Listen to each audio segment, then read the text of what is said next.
एक गांव में रामू नाम का हलवाई रहता था। वो बहुत ईमानदार और मेहनती व्यक्ति था। रामू हलवाई बहुत स्वादिष्ट मिठाई बनाता था, जिसके कारण लोगों दूर दूर से उसको अपने समूह में मिठाई बनाने के लिए बुला लेते थे। एक बार पास के गांव में मुखिया के यहाँ शादी का प्रोग्राम था, जिसमें रामू को मिठाई बनाने के लिए बुलाया गया। रामू गांव में जाकर मुखिया के यहाँ अच्छी मिठाइयाँ बनाता है, जिसके कारण मुखिया ने प्रशंसा होकर रामू को अच्छे पैसे दिए और ढेर सारे मिठाई घर ले जाने के लिए दिए। मिठाइयों को एक गट्टे में बांधकर रामू गांव के रास्ते जाने लगा। रास्ते में एक घना जंगल था और रामू को शाम भी हो गई थी और रामू जंगल से जा रहा था कि तभी अचानक रामू के सामने एक चुड़ैल आ गई। रामू चुड़ैल को देखकर बहुत डर गया। फिर डर के मारे वह रुक गया।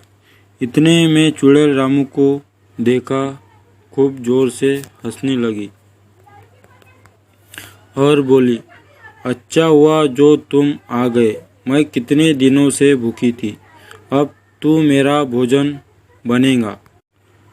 डरते हुए रामू बोला, यदि आप मुझे खा लेंगी तो मैं कभी भी अपने गांव नहीं जा पाऊंगा और मैं गांव में नहीं जाऊंगा तो लोग समझ जाएंगे कि मैं इस जंगल में आया था और तुमने मुझे खा लिया, तो तुम्हें हमेशा ही भूखा रहना पड़ेगा।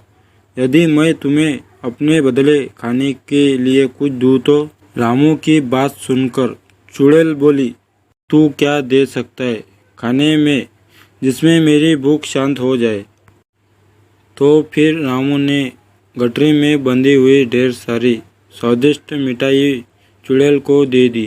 चुड़ैल बहुत भूखी थी तो उसने उसी समय मिठाई खानी शुरू कर दी।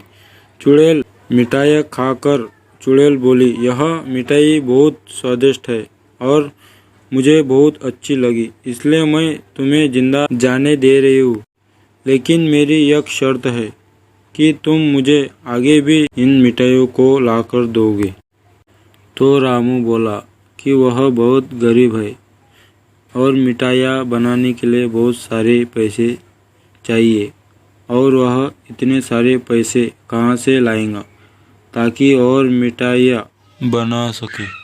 रामू की बात सुनकर चुड़ैल बोली, रुको, मैं तुम्हें सोने की मोहर देती हूँ, जिसको बेचकर तुम मिठाइयों के लिए सामान खरीद लेना और मिठाइयाँ बना लेना। इसके बाद चुड़ैल अपनी